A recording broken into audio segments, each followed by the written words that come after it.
What is up, guys? I am George Mossey. Welcome to the George Mossey Show. I am here with my co-host, DeeDee Casteel. How are you, DeeDee? I'm doing good. How are you doing? I'm good. I'm good. So the holidays are almost over, and we're gonna pop back into some pop culture because even though it's been the holidays, people haven't really taken a break from like all this news and drama and wild, crazy interactions and stuff on the news. So there's so many topics that I want to cover.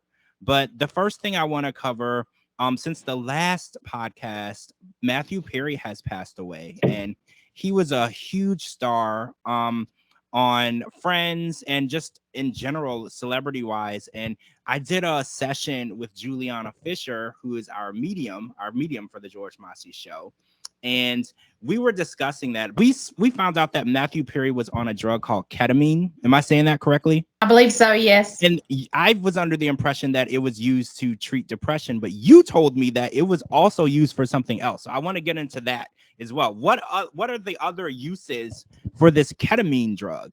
Well, I did some research on it, and back in the years ago, they would use ketamine as a for horses, like a tranquilizer for horses. Anytime that they had to do surgery on them, that's what they would use to calm them down. Basically, it knocks you out, because if it's strong enough to knock out a horse, I can only imagine what it's strong enough to do to a human being. So it was tested to be used in humans, though, right? Because I can't imagine that they're giving humans a horse tranquilizer and they didn't test to make sure that it was safe. But I'm assuming the amount that they give you is what's important, right? Unless I've overlooked something, I didn't see anything where it has been tested, but I did see where that they use it on some cases for depression, but Well, it's yeah. very small doses. Doses. Well, right, because let's be honest, this is a tranquilizer. A tranquilizer will knock you out. We are not knocking people out, with depression medications.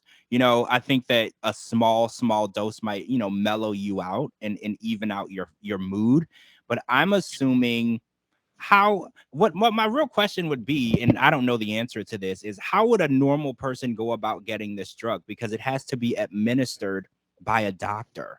So we know that he was on the drug through a doctor, but we were hearing information that he had it in his system and at the time that he passed away, and he hadn't seen the doctor to administer it in over a week. Well, I know that he was on ketamine infusions, and they did say that it had been like around 2 weeks since his last infusion.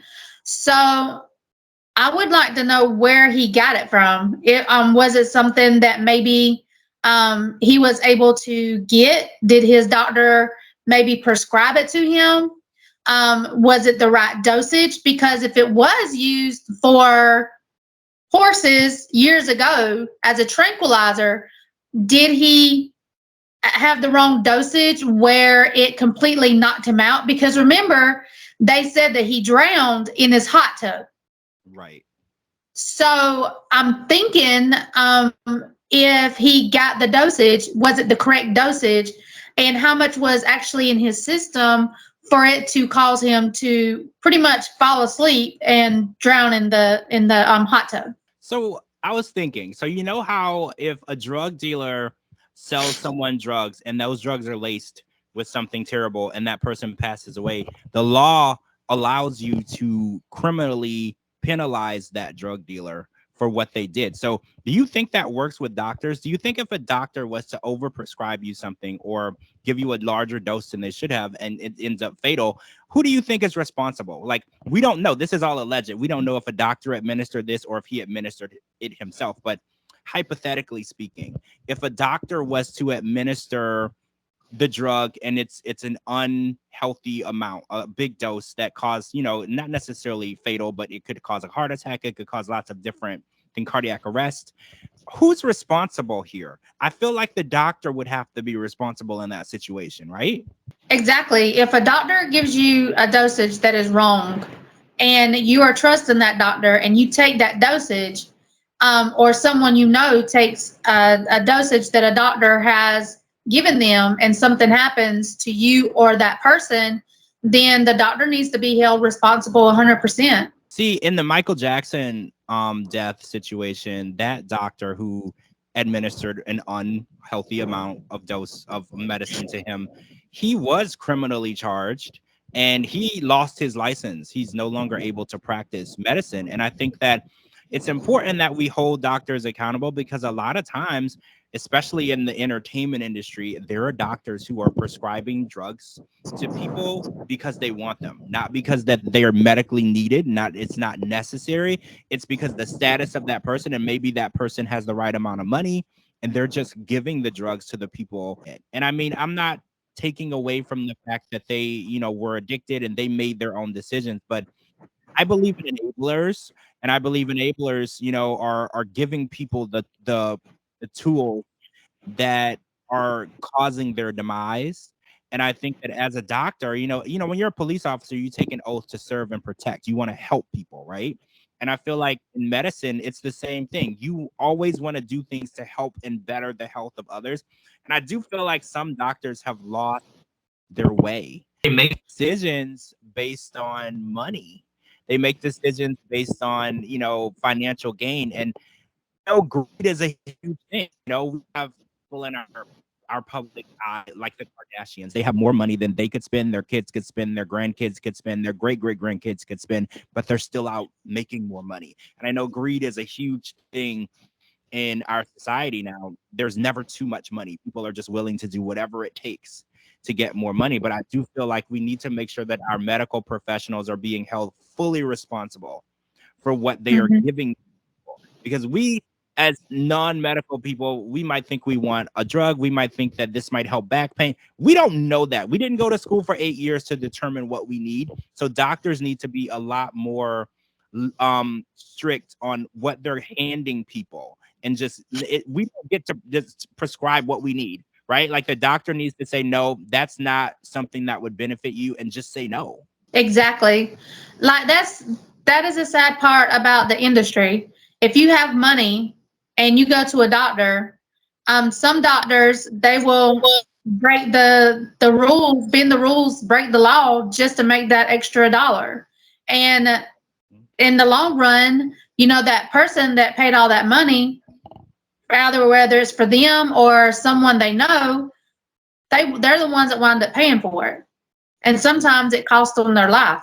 Right, exactly. It's not just it's not like over serving alcohol, like, because you can overserve someone and then they pass out and then they're hungover the next day. They're still alive. Okay, like this is way more serious than that. It's like when you overserve someone a prescription medication, that could be more than likely fatal, and it could cause all types of damage to the brain, to the body, to the heart, to the arteries. There's so many different things that are at play here, and I just feel like we're watching celebrities self-destruct with the assistance of medical professionals. And I think that is something that we need to look into. We need to make sure that our laws are holding medical professionals responsible for their part in that, because a lot of times they look at it as, oh, well, I prescribed the drug, I can't control whether or not they're going to abuse it or not. My question or my red flag keeps coming up. I'm still studying it and I'm still reading on it.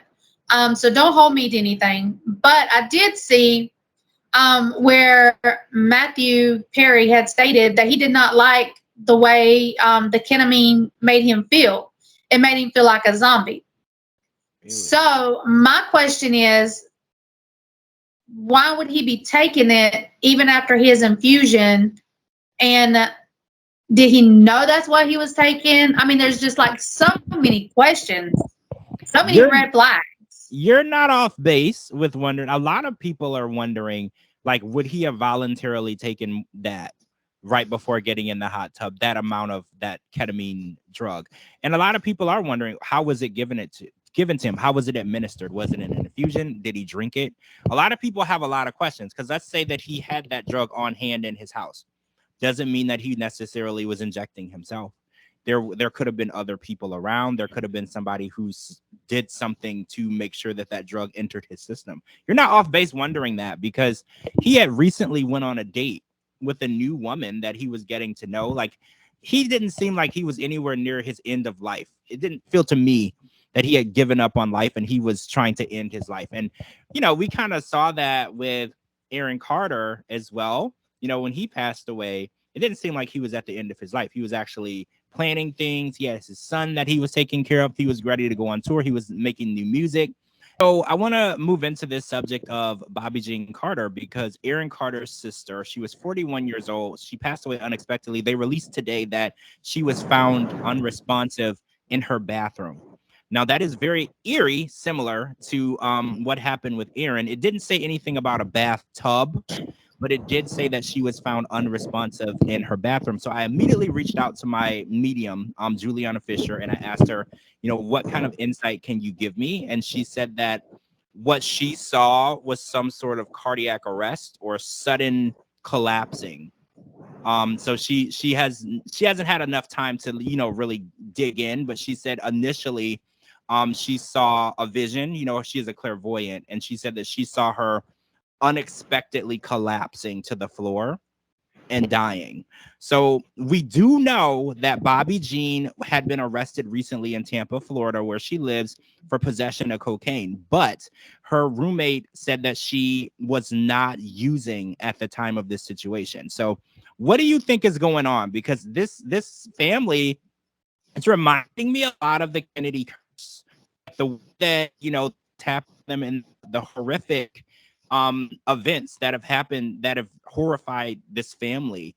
Like, how do you feel? Do you feel like this is all random? Do you think that there's something deeper going on? How do you feel about this? I got a lot of mixed emotions, to be honest. I mean, it's like every time you turn around, it's another actress or actor or someone or one of their family members. They're just suddenly dying, and nobody's like even questioning why or even trying to do any kind of investigation why. And I do know, that people can be using and you not even know. They can act totally normal. But just like with Matthew, I mean, there needs to be more investigation with the Bobby Jean. I think there needs to be more investigation than what I've seen, because you don't just collapse and die. I mean, something happened, Right. I mean, it's too soon to know, like, autopsy wise, if she was on anything, because when you're on a certain types of drugs, it can cause you to collapse or go into cardiac arrest, actually, depending on how much is in your system. But it's way too soon. They haven't finished the autopsy. We don't have any other reports. It just really scares me because the family, and I wonder how Nick Carter, feels about this. I just recently did an interview with Aaron Carter's fiance and the mother of his child, and we were having conversations about this. And I just wonder, how it makes the family feel when they see these things happening. Because I imagine you would be afraid and you would feel helpless. You would feel hurt. I can't imagine what it's like for their mom, Jane, to see her children passing away.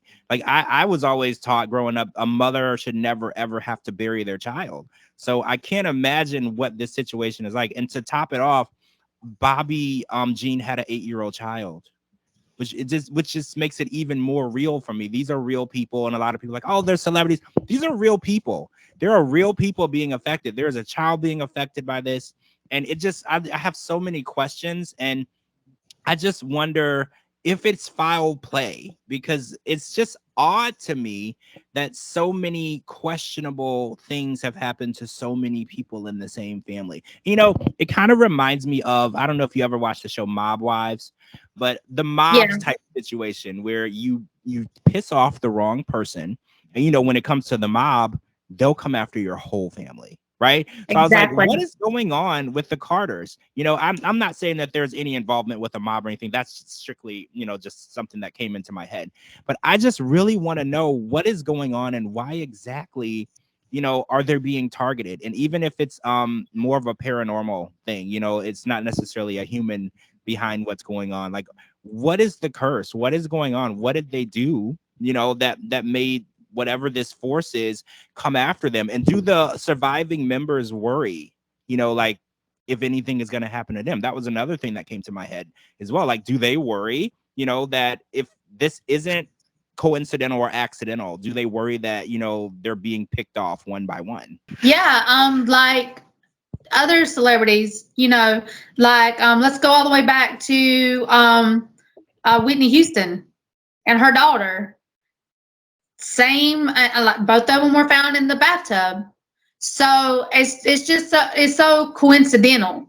Matthew Perry drowned in the hot tub. It's very hard for you to drown in a hot tub. And then Aaron being found in the bathroom. Now a sister being found in the bathroom. It's like there's like a, I don't know. It's like a pattern. If you follow me. Yeah. The only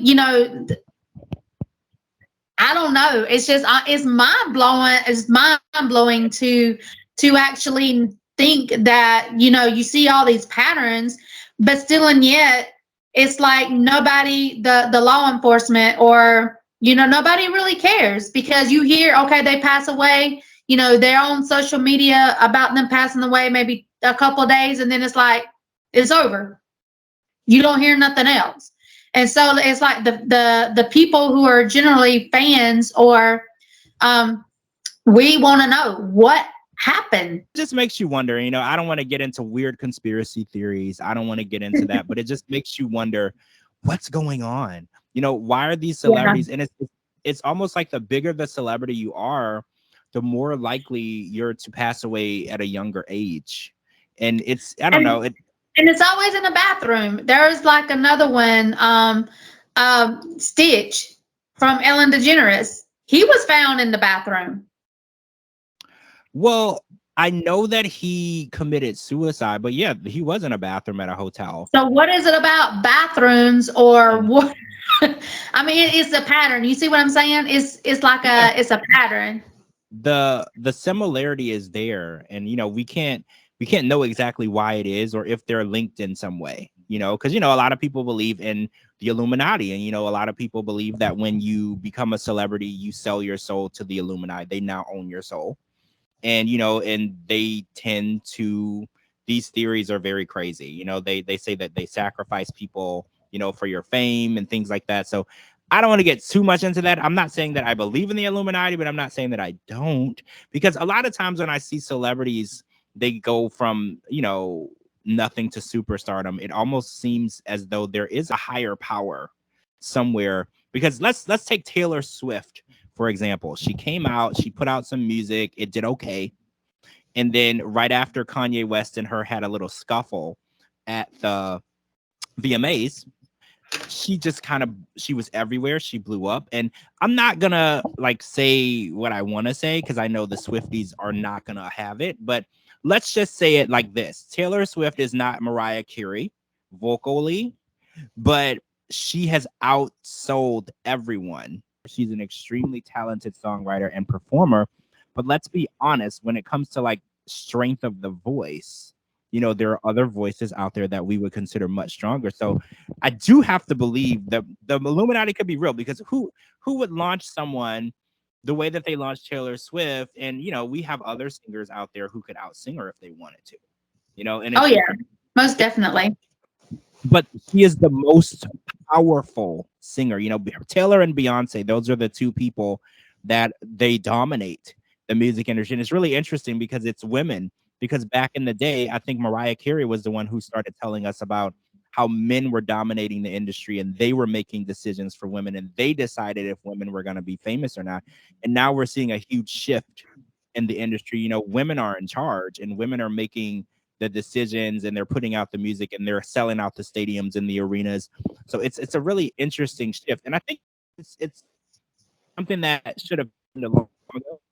Because let's be honest, in the music industry, women have kind of been the driving force. So you go back to the most legendary singers, there's much more legendary women than there are legendary men when it comes to singers. And the iconicness of music and catalogs, women have always been leading the pack. It hasn't been, we've had Frank Sinatra, we've had Michael Jackson, who was big, but we've had way more women. Like you think of Diana Ross, the Supremes, and all the girl groups, Aretha Franklin, and all of the impact that they had.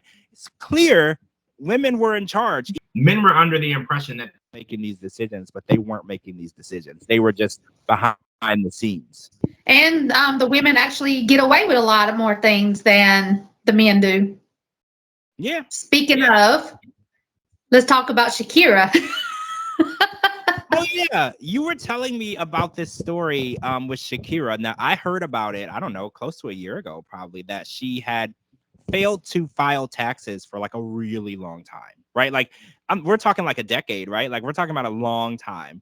And she owed the government, the IRS, $15.8 million, which I thought, how is that even possible?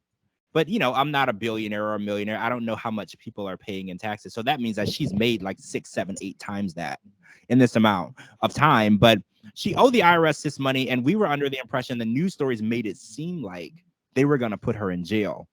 And I thought that that was crazy. So we found out recently, we were just talking about this, that not only is she not going to jail, she doesn't even have to pay the 15.8 million. They are going to let her settle the debt for $7.6 million, meaning that she's paying half of what she owed to the IRS. Now, the first thing that I said to you was, now, if I owed the IRS $50,000, they were going to arrest me.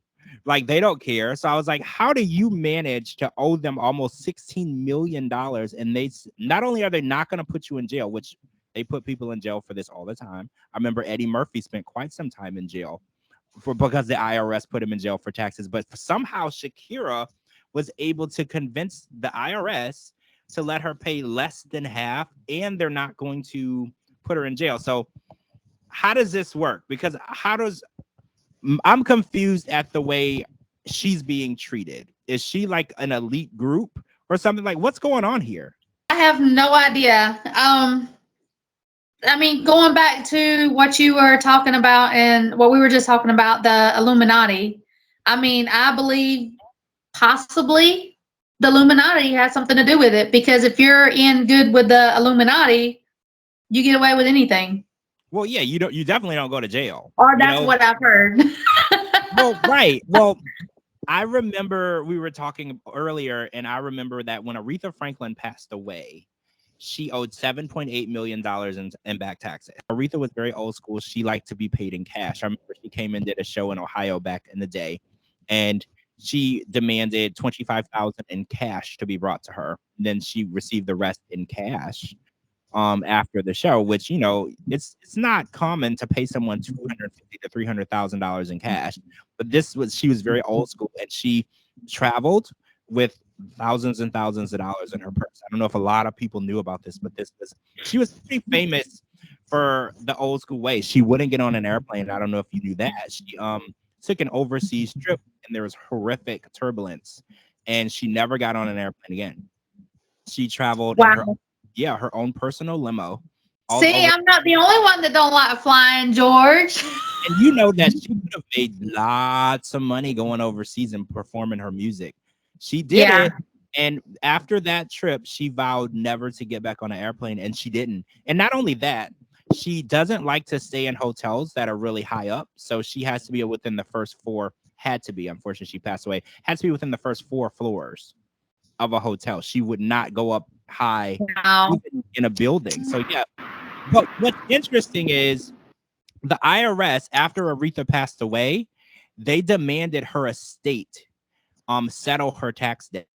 They just recently paid off the $7.8 million in full. They didn't give any deals, any breaks. They wanted every single dime.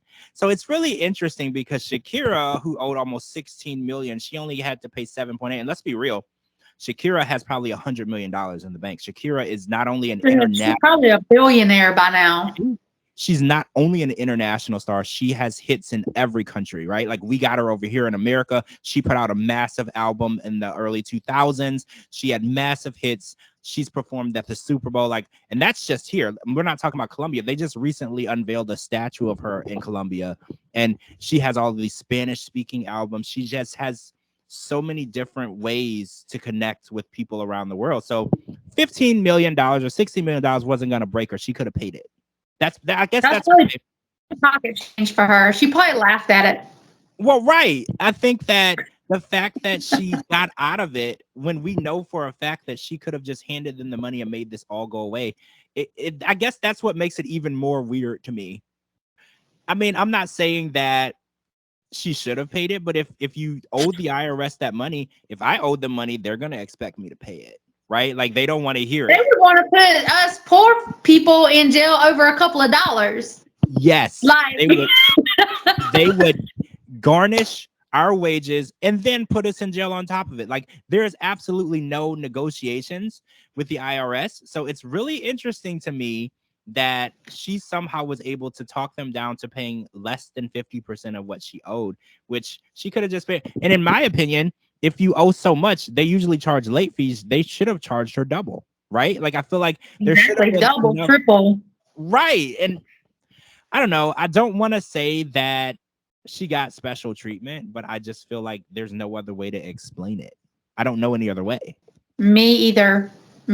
So you were telling me about Jennifer Lopez and Ben Affleck. So they're not married, or they are married? I'm trying to. They are married. They dated 20 years ago, and then they went their separate ways, and then they reconnected, and now they are married. You were telling me that they were having post-traumatic stress from their previous dating history. Is that what you were telling me? So now they're seeing like a therapist to try to get through the trauma from before. What kind of trauma are we talking about?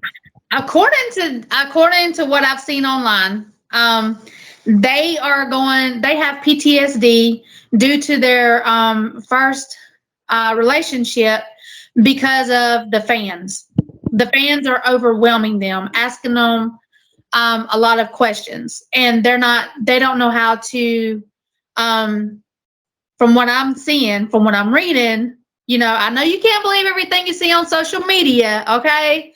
But from what I've seen and what I've read, they are getting overwhelmed with and bombarded by a lot of questions and a lot of hate from the fans because of their relationship and their past relationship.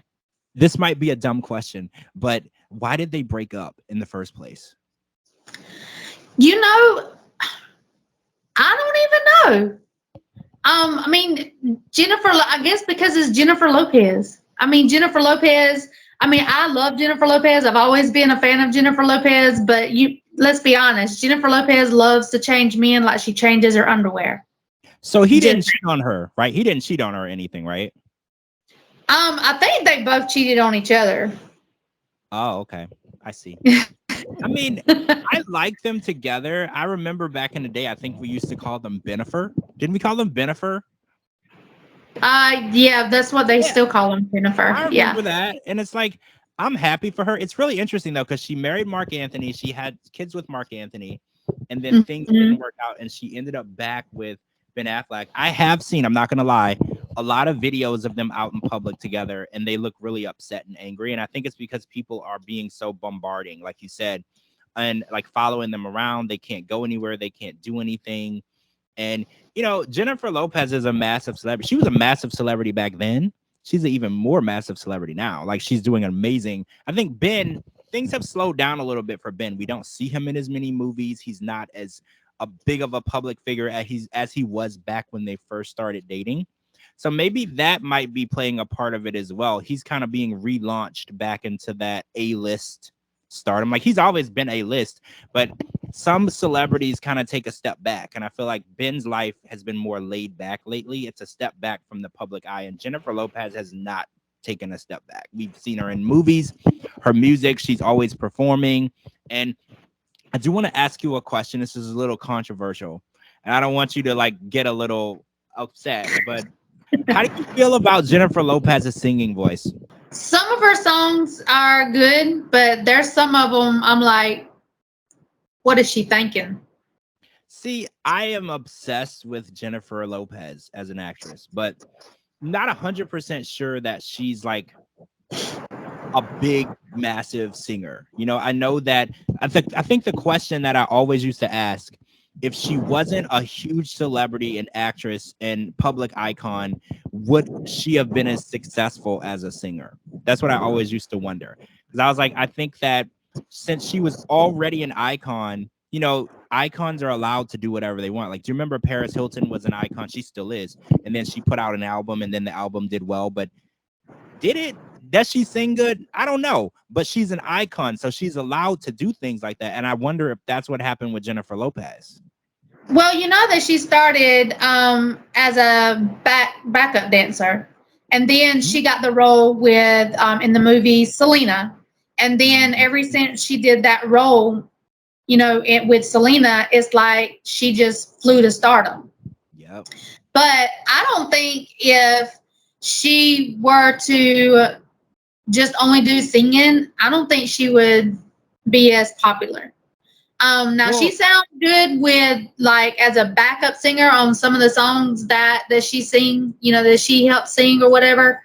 But like the solos, no. So I don't know if you know who Ashanti is. Ashanti's a R&B singer from the early 2000s, and apparently there's some drama. Okay, also Ashanti and Nelly are together. I don't know if you know who Nelly is, the rapper.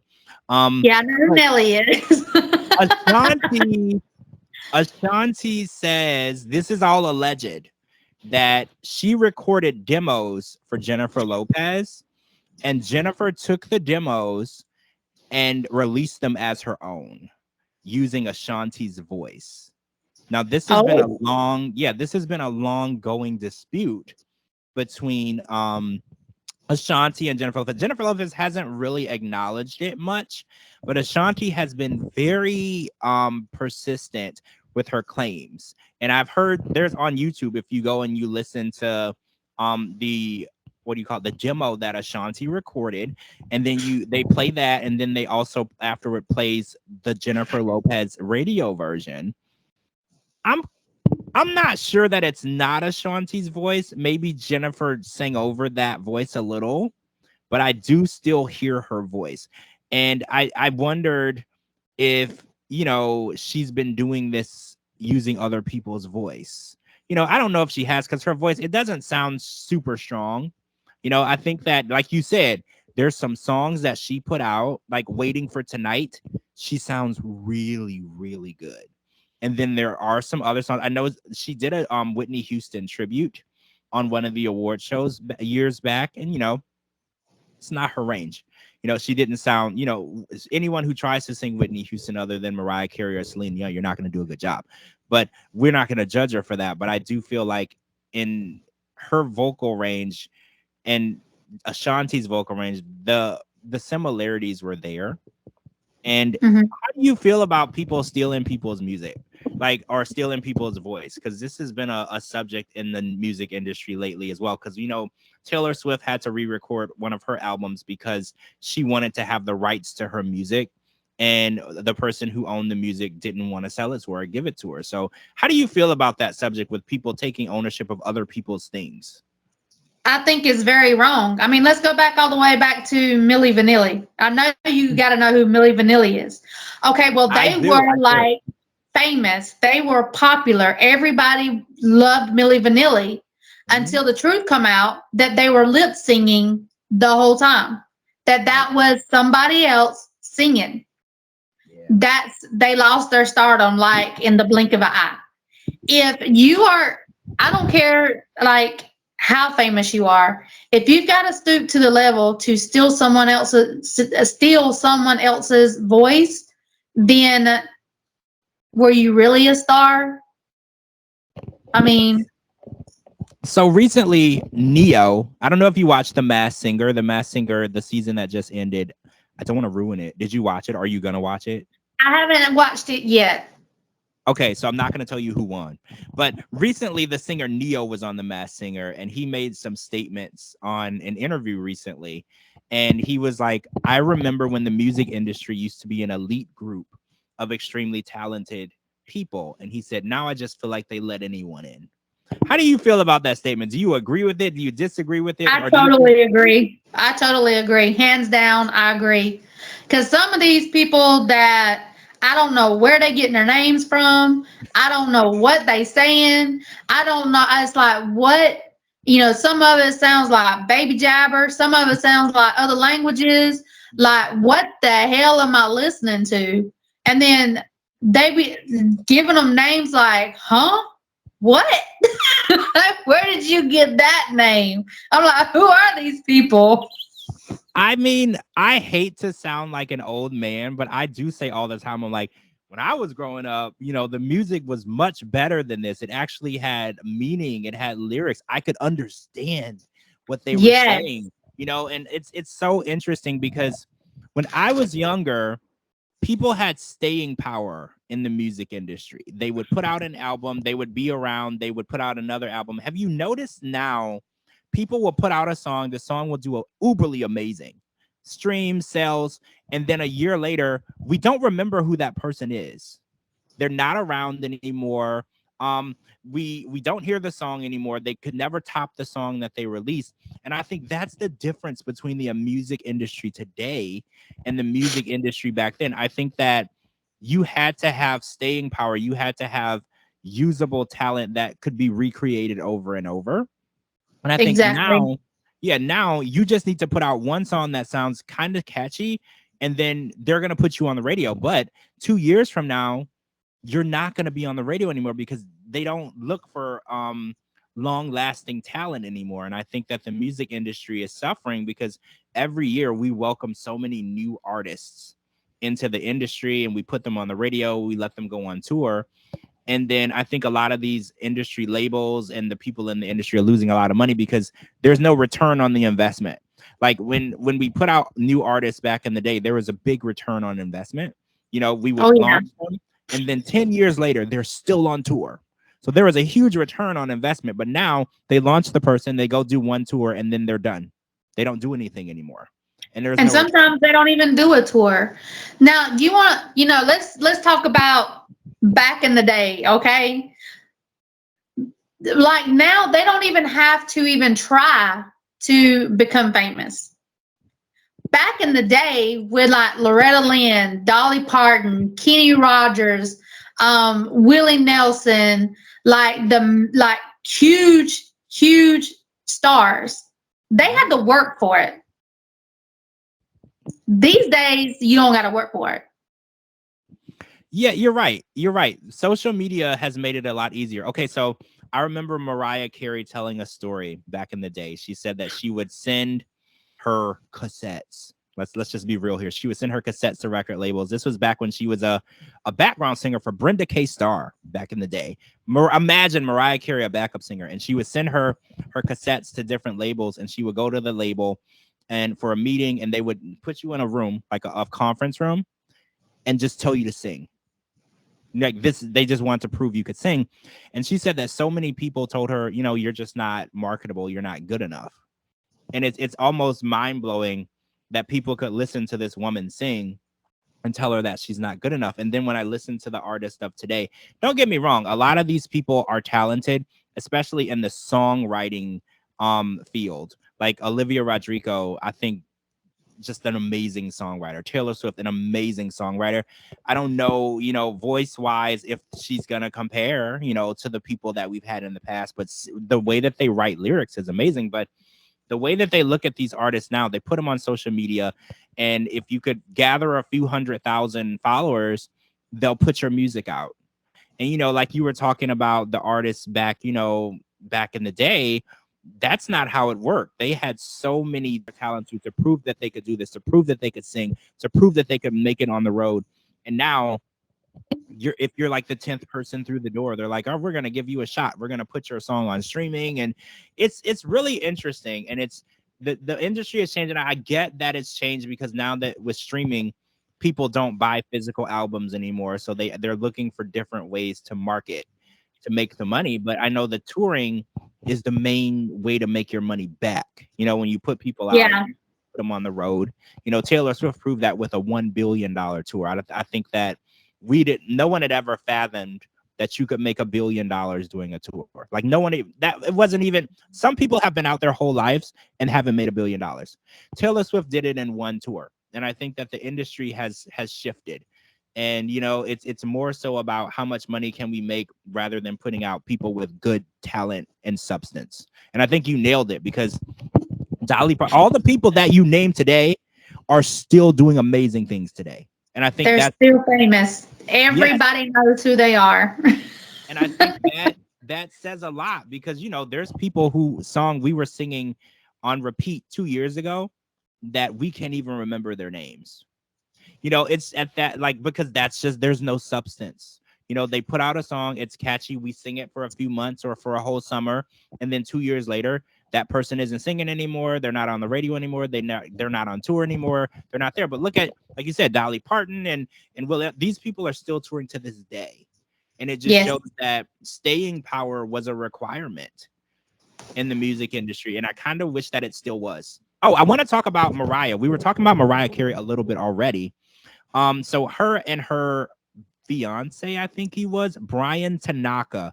I don't know if you were familiar with him. He was a backup dancer for her, and they started a relationship. They were together 7 years, and they have called it quits. And in true Mariah form, she kicked him off her tour, and she doesn't want him around her anymore.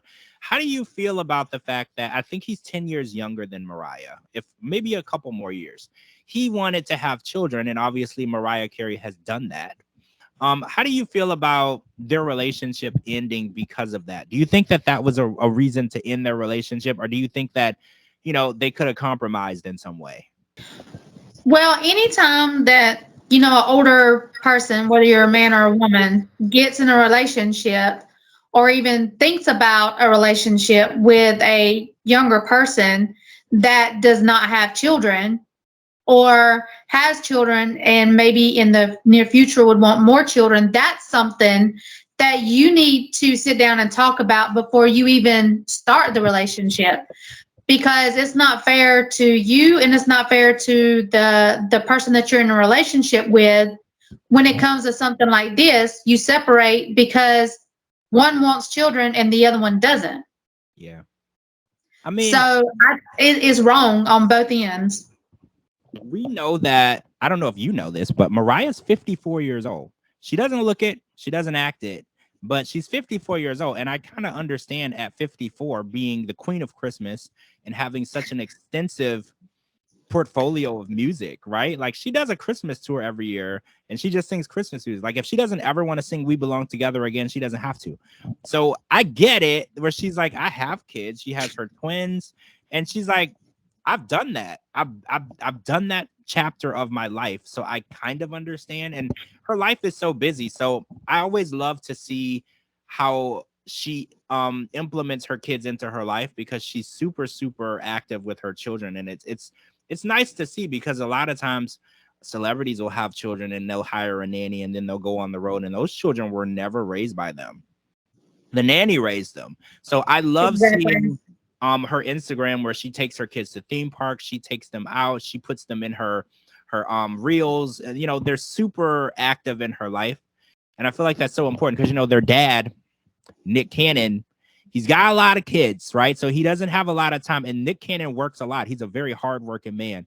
So there's only so much time in the day, right? So I love that his kids spend so much time with their mother and they have that bond. And, at 54 years old, she might not want to do that again. She might not want to start over at that point. Well, don't you think that's something that you need to have a conversation about? I mean, I know that I read that they were, when they first started, that they were both on the same page, wanting to have more children. But 54 years old, I mean, come on, like you by the time that child turns 20 years old, you're going to be in a nursing home somewhere. So Right. And and and Nick Cannon, I've done lost count of how many children he's got. So he's the last time I heard, it was over 12. I don't know if but I think this year alone, he had a couple, right? At least I two. think so. I mean, And I don't fault him. I was reading the Bible. The Bible said, be fruitful and multiply. You should have as many kids as possible. And I was raised in a religious cult. Having kids was something they thought was great. And I mean, I know he posted recently on social media that he spent over $120,000 a year on Disneyland, because he takes each of his kids separately, and their mom and other siblings, to Disneyland every year. That's one of the things that he does for his kids. And I thought, man, that's a lot of money. But, it's important to have that one-on-one time with those children. And when you have your children are in the numbers of the teens, you have that many children, you know, that's something that you really have to invest in. And I respect him, because some fathers super absent. Like when I was growing up, super absent father. Like I didn't get any of that. So I respect the fact that he makes the time and he works super hard to give these kids the best possible life. I mean, I know the kids probably look at it as, I'd rather just have more time with him. Disneyland is fine, but I'd rather have more time with him. But he's still making that effort, right? Yeah. Yeah. But I mean, Mariah Carey and, they should have sat down and they should have talked. And, and let's be honest, he was probably with her for the fame, for his 15-minute fame. So, I mean, I was very surprised when I saw they broke up that they were even still together. Let me just be really honest with you. I was super surprised. And I have a question. So when really, really powerful, talented women tend to date non-talented, powerful men. So we saw this with Britney Spears. We saw it with Mariah. A lot of times, Ariana Grande was recently married to Dalton Gomez. They look for these non-celebrity men who don't have the same bank account status. How do you feel about that? Do you feel that these powerful women should put themselves in a situation with another powerful man, or do you feel like it's up to her? She can date a rich man, poor man, homeless man, whatever. Like, how do you feel about that? Because I always feel like it's imbalanced. So how do you feel about that? I feel like whether you're a man or a woman, you need to be with whoever makes you happy, whoever, whether they poor or rich. But if you are a very powerful woman or man, you're famous, you're a star, I would, and I know people are going to come after me because we've did it on our other podcast. I am very, very, very. You need to have a. Oh, you're talking about a prenup. A prenup. Yeah, prenup. I would do like a prenup if y'all ever get married. And if y'all are just going to be in a relationship, I would get the lawyer to type something up legally and have both of you sign it, saying that if y'all ever go split your ways, that person cannot have nothing that belongs to you, that you worked hard for. But why do you think these really powerful, talented women are seeking love from a normal guy? Is that normal to you, or do you understand it? I understand it because, watching everything that goes on with the social media, all these men that, they're famous, they cheat on their wives left and right. So the women, they're wanting to actually find someone. They actually want to try to find legit love. They really want to be with someone that's going to love them for them, not for who they are. But sadly, 99% of the time, they fake it just to be able to get into the relationship, get the woman where they want them, and then try to take them for everything they have. So when you're in the public eye, it's hard to find someone who legitimately loves and cares about you, that for who you are, not for who you are and what you got, if that makes sense. No, I totally understand. That's why, a lot of people looked at LeBron James and his wife. She was there when he lived in Akron, Ohio, and he was playing basketball and lived in, not the best area. So now that he's a billionaire, I think that his wife is a huge example of what it's like to love him for him. She loved him when he had nothing. She loves him when he has everything. And I think that a lot of celebrities, unfortunately, they don't have the person to bring with them to the top. Mm-hmm. They're meeting people after they get there. And like you said, do these men want to be with these women because they think that they're an amazing woman? Or if Britney Spears was to send me a DM right now and say, hey, you're cute, I'm like, hey, let's get married right now. But you know why? Because she's Britney Spears. I don't love her. I don't know her. Say no to Britney Spears, right? Right? Like,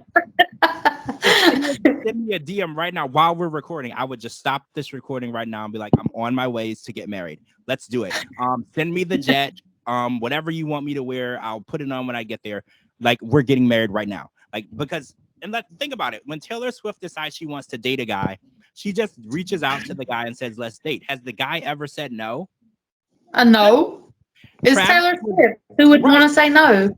Travis was very open to the idea because you know what? When I was in school, girls used to come up to me or whatever, or my friends, and like, hey, you're cute. I like you. And then we would say, no, you're not my type, but now these really powerful women, no one's saying no, like if Taylor wants to date you, you're dating Taylor, period. Exactly. If Britney Spears wants to marry you, you're marrying her, period. You don't have any say in that. This is just how it works. So I think that Mariah leaving him for the idea, well, I don't know who left who, but I think it was her because at her age, he wants kids, and he wants kids and he's younger than her. And it's very possible that that's something that he needs in his life.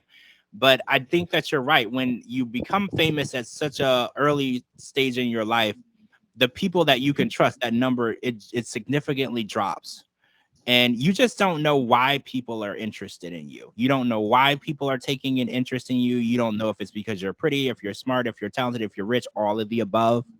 And I think that a lot of the women in the industry, when I see them with a normal, regular guy, I know a lot of people are like, oh, I love that for them because, they just want to be treated like a normal person. I look at it as this normal guy is trying to cash in. And I know that's not always true, but that's my first. It's not because all right, let's go back a little bit. Let's look at Dolly Parton's husband. She just recently put him in the public eye. Yeah. Nobody even knew who she was married to. And they've been together, from my understanding, they've been together whenever she was poor, like back in the day, trying to become famous. So it's worth, if you're with someone when you're poor and they stick with you, you have a better chance than once you up there getting with someone, they're just going to use you for everything you got.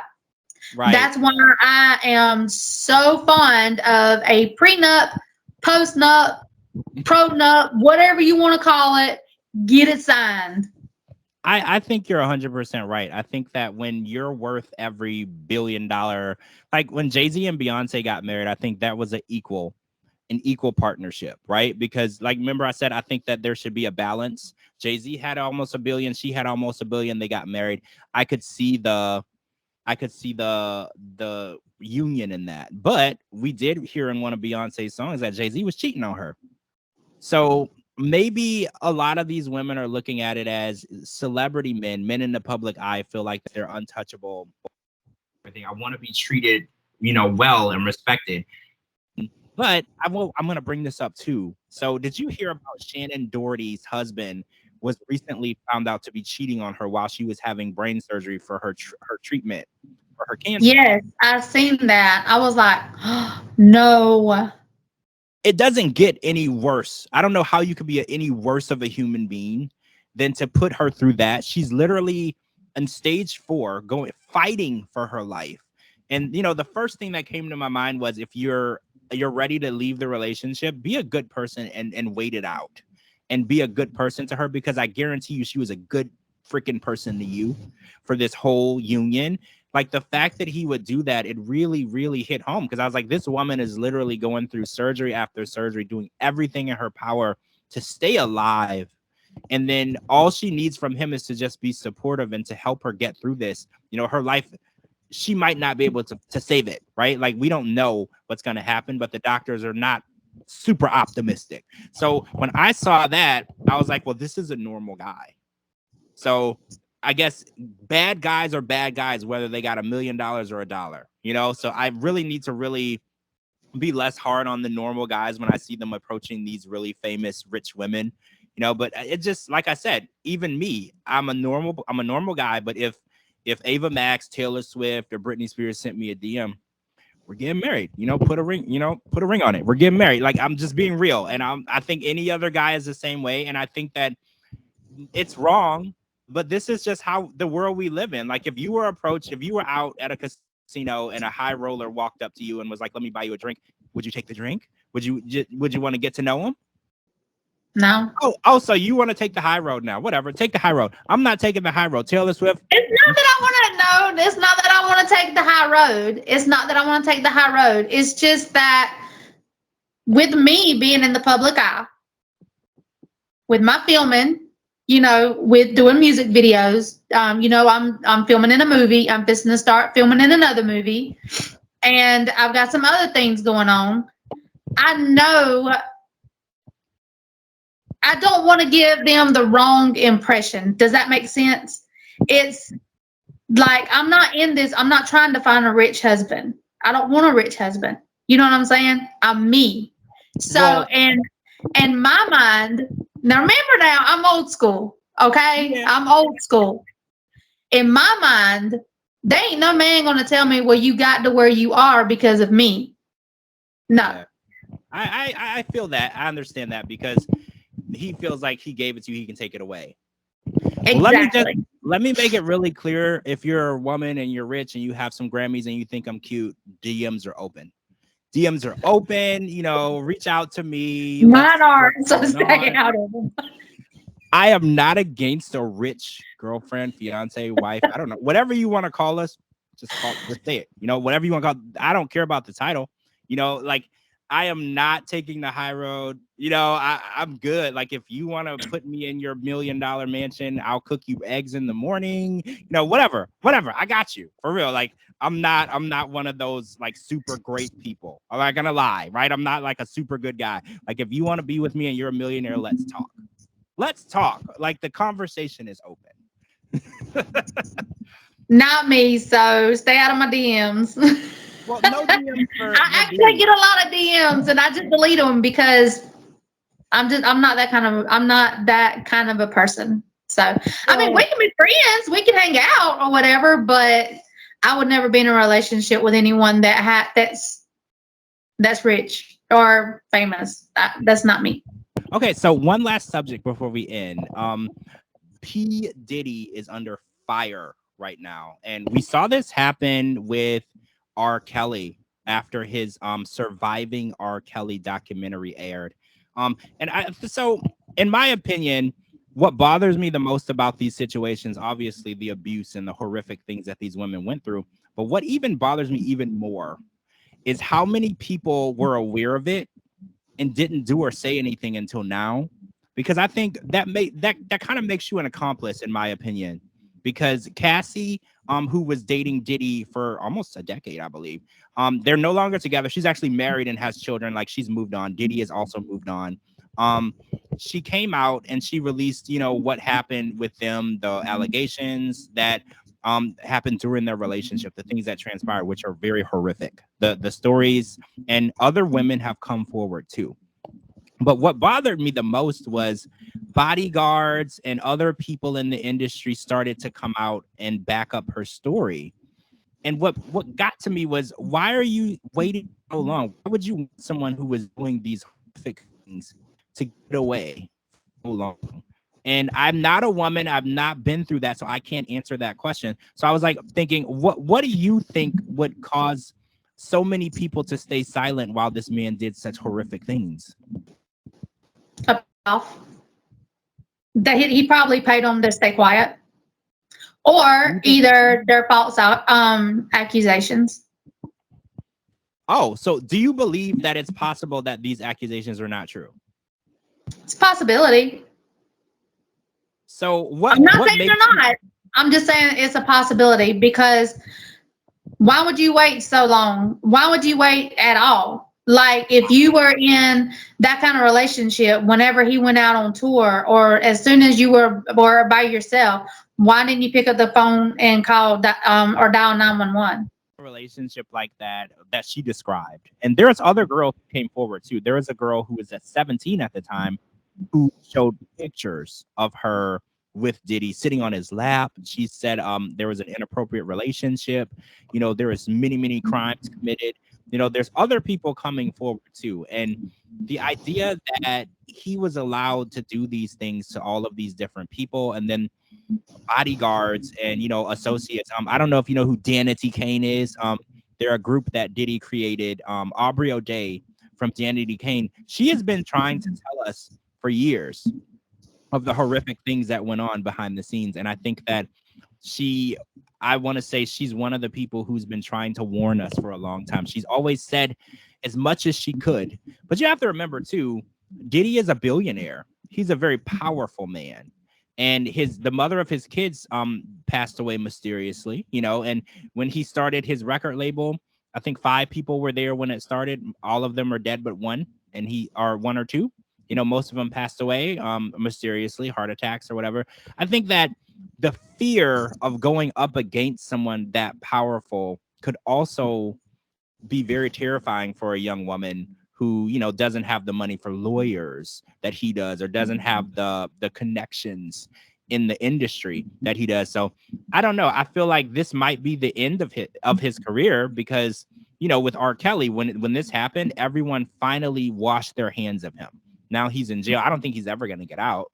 And I think that Diddy, he's lost like 30 something partnerships with businesses and companies. Like, people don't want him around their business or what they're doing now. And I think, I'm not mad. I mean, if what is coming out is true, even though it happened a really long time ago, people should be held accountable for their actions regardless of when it happened. Exactly. Exactly. But you got to understand too, like, were they really abused?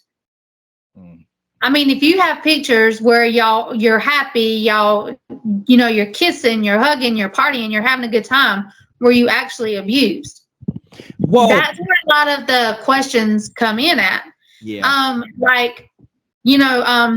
I know we're not going to talk about it on this podcast, but like with the Amber Heard and yeah, like all that was lies, Yeah. So why did she wait so long to come forward? Yeah. I mean, you know what I'm saying? You make an excellent point, and sometimes, because I think in the R. Kelly situation, R. Kelly was paying off people to stay quiet, and then towards the end of his career, he didn't have any more money. And that's kind of when the documentary came about, because the women who were being paid to be quiet, they were no longer being paid to be quiet, so they were willing to speak. And then that's when, it finally came to light what was going on. And I don't know how I feel about the fact that they were willing to accept money to not tell anyone. I feel like if someone did these horrific things to you, especially if you were a child or a minor, you should have that person held accountable.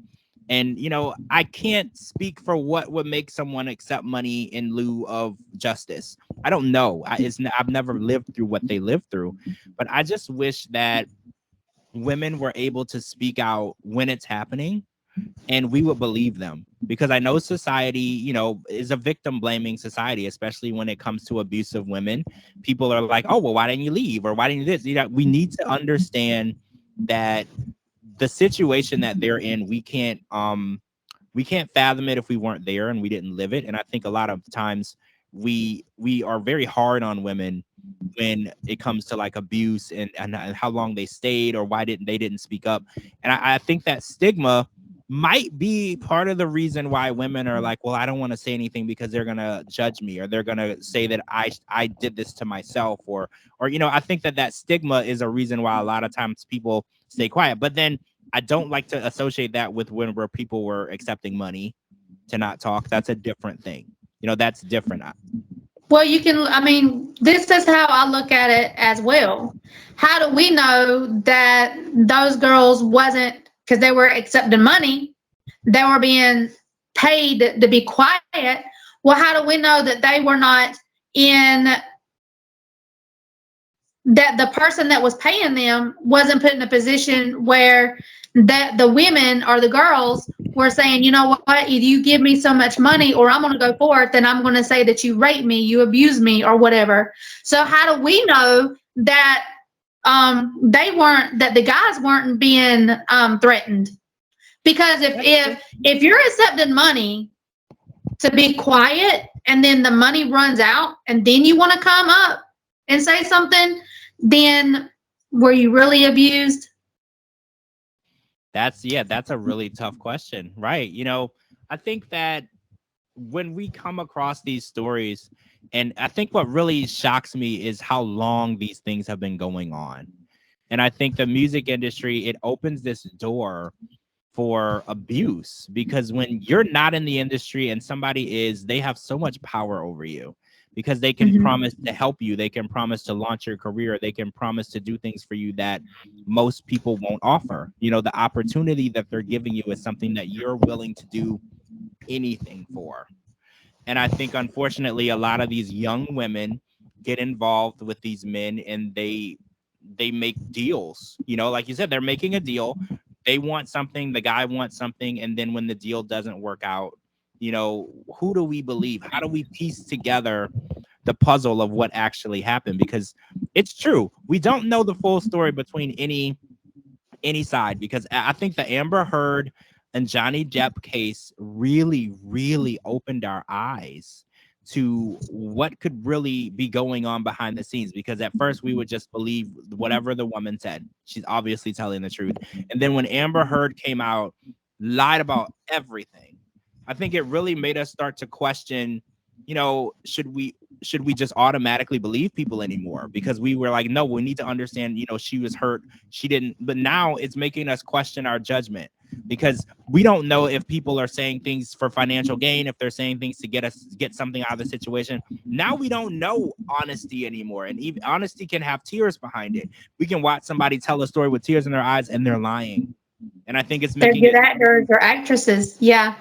yeah, it's so difficult for us to really believe anything anymore. And I think that we're in a place now where victim blaming and not believing people, and that element of doubt is everywhere. Like when we hear a story, and I think it happens a lot because of the internet, like people will fake their death on the internet, and now we just question everything.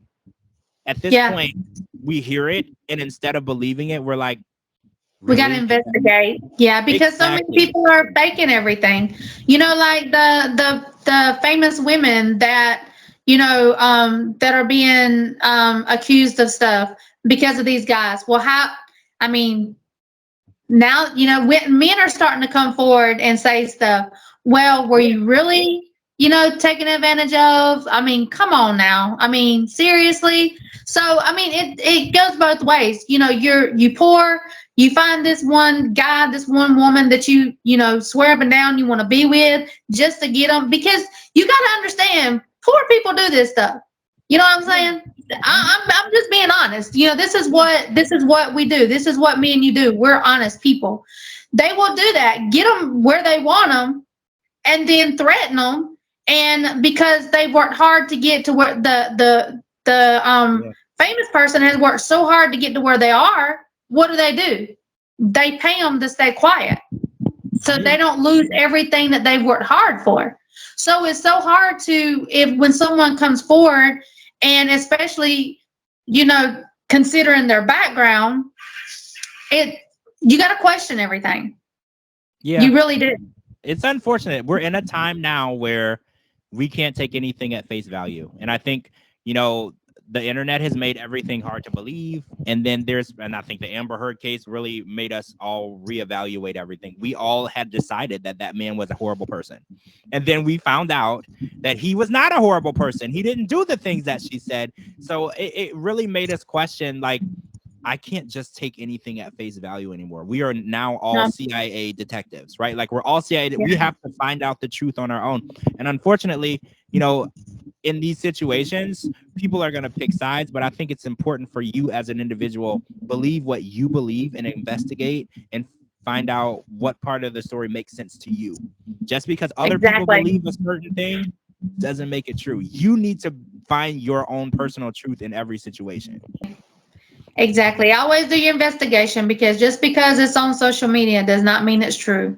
Absolutely. I agree with you 150%. You just need to do your own research. You need to know your truth, seek it out, and don't take everything at face value. I think that's what we learned in 2023, right? I feel like 2023 taught us that face value is the worst possible way to get your information. You need to be your own detective, your own PI.